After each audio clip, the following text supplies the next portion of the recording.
Minnesota Lynx fans, you might want to sit down for this one. Cheryl Reeve thought she had DeWanna Bonner all but signed, sealed, and delivered. The contract, practically ready, the press conference, probably already scheduled.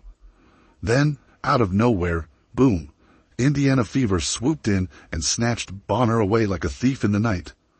The Lynx didn't just miss out on a player, they lost the centerpiece of their entire offseason plan.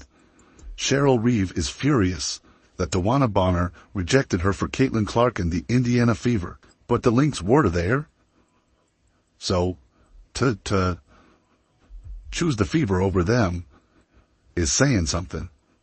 And I think all of those players choosing the Fever said all you need to know. But here's the thing. Bonner had been dropping hints for months.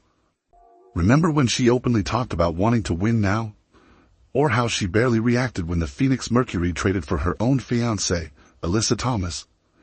The warning signs were flashing bright red, and yet Minnesota ignored them all. They thought they had this in the bag, but Bonner was playing chess while Reeve was playing checkers. This wasn't just some last-minute decision. It was a calculated move that had been in the works for a long time. The Lynx were so confident in their pursuit of Bonner that they were practically sizing her up for her jersey number.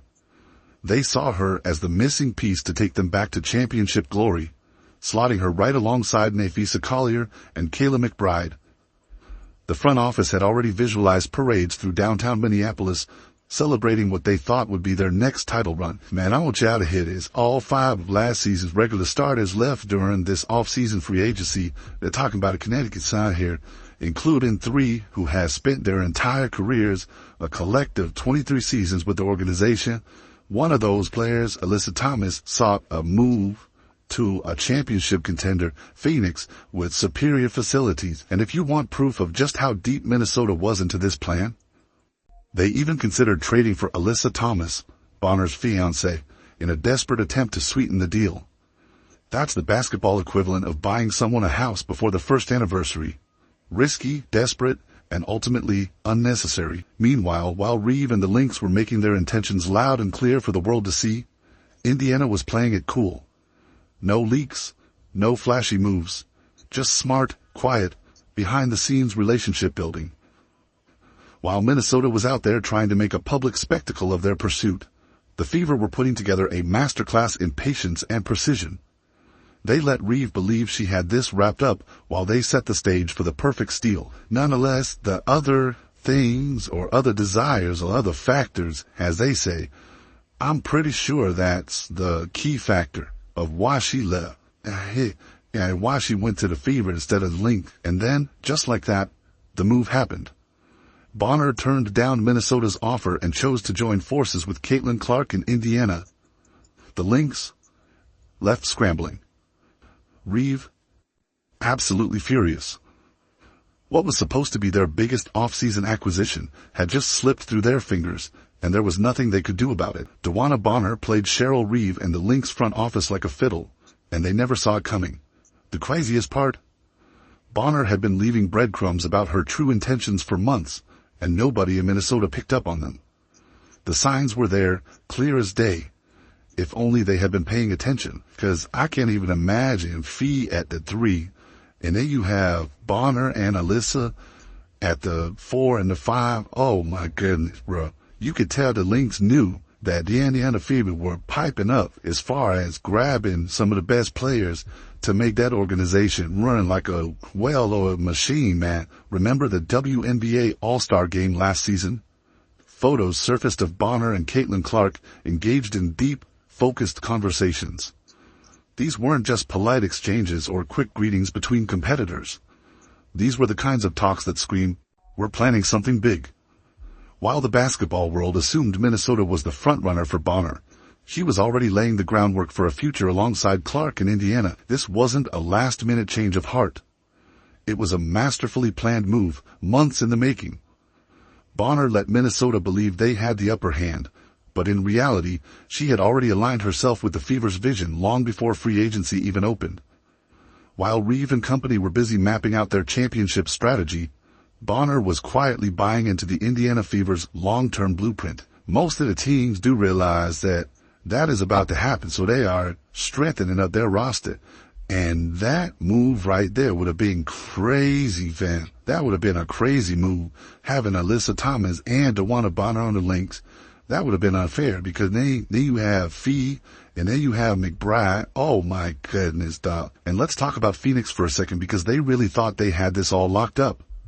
The Mercury pulled what they assumed was the ultimate power move, trading for Alyssa Thomas, Bonner's fiancée. Their front office must have been patting themselves on the back thinking, there's no way she turns us down now. We literally brought in her partner. But then reality hit. Bonner didn't just turn them down. She didn't even seem tempted. Phoenix's grand plan fell completely flat, and they were left scrambling to understand how they got it so wrong. Minnesota, on the other hand, had every reason to believe they were the perfect fit. They had the championship pedigree, a seasoned coach in Cheryl Reeve, and a roster stacked with talent ready to win now. On paper, it made perfect sense for a 37-year-old veteran looking for one last ring before retirement. But Bonner saw something different.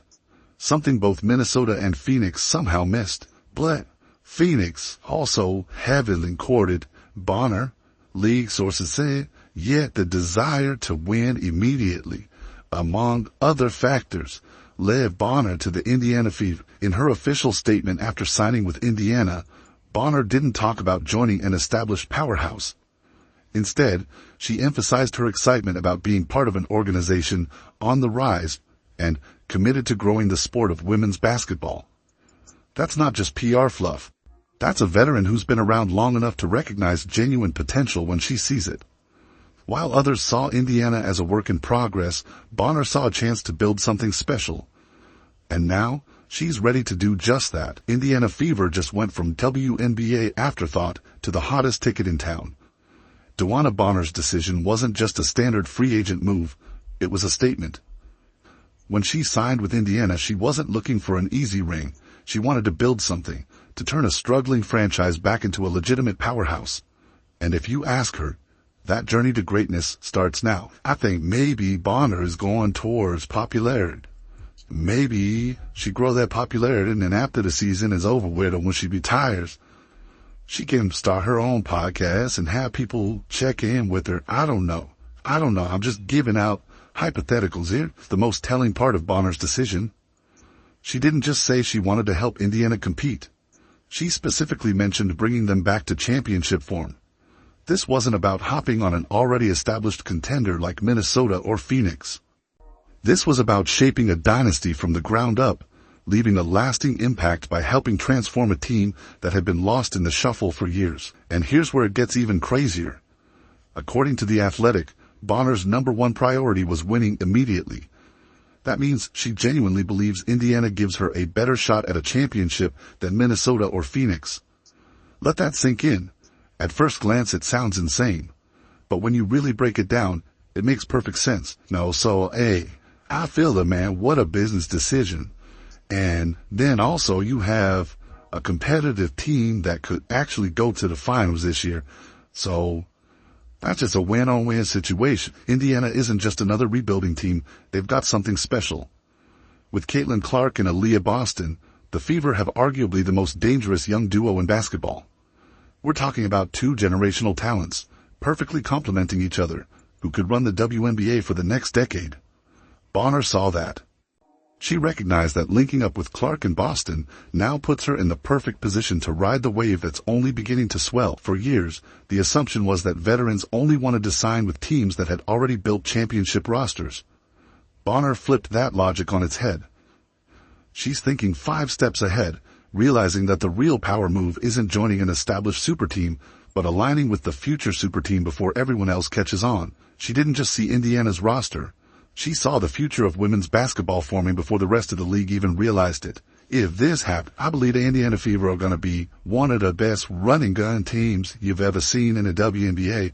And that goes back to me saying that Caitlin Clark is still going to average 20 points, I feel, and be able to get those assists. And what's truly mind-blowing, the Indiana Fever, the same team that had been the laughingstock of the league for years, is suddenly the most sought-after destination in the WNBA.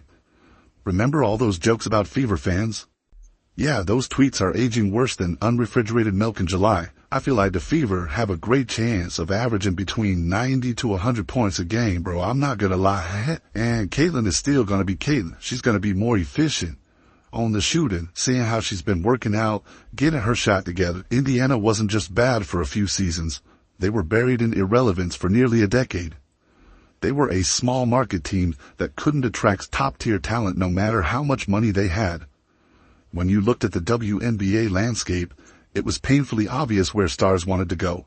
Big market glitz in New York, championship pedigree in Minnesota, or the bright lights of Las Vegas.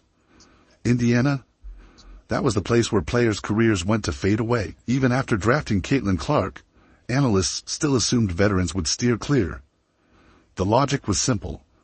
One rookie, no matter how elite, couldn't single-handedly erase years of a losing culture overnight. Indiana was supposed to remain at the bottom, stuck in basketball purgatory. But Bonner's decision just proved those experts dead wrong. The Fever aren't just a team on the rise.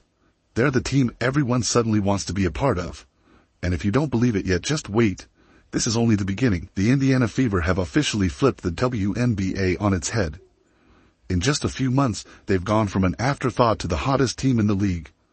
For years, they couldn't even get a meeting with top-tier free agents.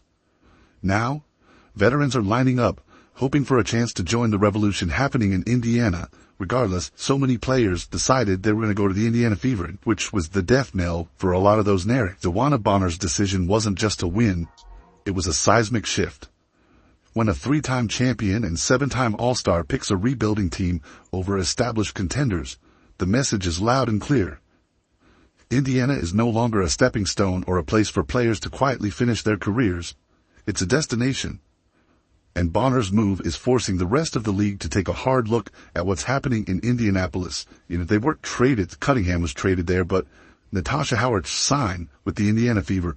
And I think more importantly, DeWanna Bonner signing with the Indiana Fever was representative of that. So, what changed?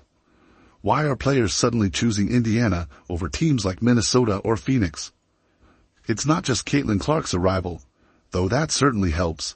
It's the perfect storm of talent, vision, and opportunity. The Fever aren't just rebuilding, they're constructing a dynasty in real time. 2 consecutive #1 picks in Clark and Aaliyah Boston have created a foundation that makes sense for veterans looking to win. Boston dominates inside, Clark stretches the floor, and together, they make everyone around them better. But it's more than just on-court chemistry. The Fever are now the biggest show in women's basketball. Once struggling attendance numbers have skyrocketed. Their games are must-watch events. The media attention is unmatched, giving every player on the roster an opportunity to raise their profile. Brand deals are pouring in. For veterans nearing the end of their careers, this kind of exposure could mean a massive payday, both now and in retirement. And like I've said, there's so many pros to playing for the Indiana. The pros being that you get more attention, you get more endorsements, you get a chance to win, you get fans on the road or away, or at home. All these things come to you when you're playing for the Fever. This isn't just a team on the rise. This is a complete power shift in the WNBA. And Bonner saw it before most. Her words say it all. I'm extremely thankful to be joining an organization that's on the rise and committed to growing the sport of women's basketball. She didn't just want to win, she wanted to help shape the future of the league. And that's exactly what she's doing. Minnesota completely misread the situation. They thought they had Bonner locked up. Instead, they got played. But this isn't just about one team's failed free agency plans, it's about an entire league undergoing a transformation. The old powerhouses, they're being replaced. Indiana is the team of the future, and Bonner's move just confirmed it. The Fever aren't just back, they're here to take over. And the rest of the WNBA better be ready.